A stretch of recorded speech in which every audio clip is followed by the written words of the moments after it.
Thank you, Mr. President. I have two questions. The first concerns Ukraine.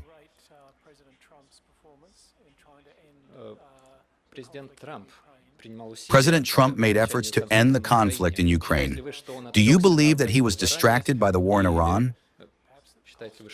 Or do you think that he miscalculated and underestimated the complexity of negotiations with Ukraine? And the second question concerns your own political future, Mr. President. You have been running the country for 26 years now. Do you plan to remain in office until 2036, which, as I understand it, is permitted by the Constitution? Do you believe that you will have enough stamina and good health to make it to 2036? Only God knows whether we, myself, you, and everyone gathered here, will have enough health to live to see tomorrow or the day after tomorrow, let alone tackle any task before us and achieve the goals we set for ourselves. That is for starters. As for my decisions, indeed, the Constitution allows me to run for office in 2030, but it seems to me that it is too early to speak about this. Frankly speaking, entirely too early. And, well, I am not even thinking about it right now. I am telling you this in all honesty, I am not even thinking about it.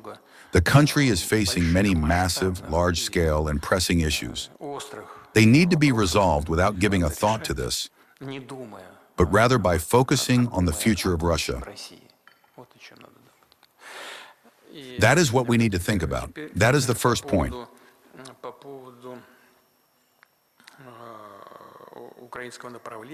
Now, regarding the Ukrainian issue and what the President of the United States did in his attempts to resolve the conflict, I have said this before, and I believe there is no harm in repeating it. I think President Trump is sincerely striving to resolve the crisis in Ukraine. Yes, he himself has already spoken out publicly. He said he did not expect it to be so difficult. Well, yes, indeed, from the outside, some things might not seem all that complicated. But when you get into it, when you immerse yourself in the problem,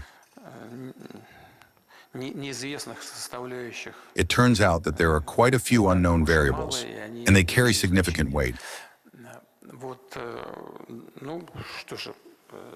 Well, right now, the issue of resolving another crisis on the Iranian front is indeed very pressing. Naturally, we see this and understand that the U.S. administration is distracted and forced to deal primarily with this matter. While the crisis in Ukraine is primarily a local one,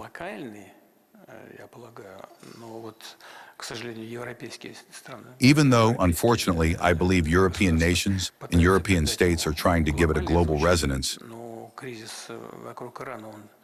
the crisis surrounding Iran is clearly global in nature. You only have to look at how the closure of the Strait of Hormuz impacts the global economy, and that says it all. So, of course, the administration attaches great importance and attention to it.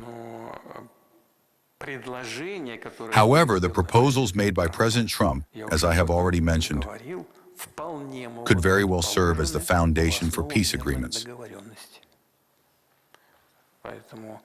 Therefore, in response to your question about whether the administration was moving in the right direction or not, let's say yes. Yes, this is a proposal that requires compromise, and moreover, it represents a compromise for both countries, for Russia as well. And on the whole, we have agreed to these compromises. The Ukrainian side just needs to be convinced of this, and that is all. But overall, I believe that they could very well be used as the basis for agreements between Russia and Ukraine and could bring an end to this conflict.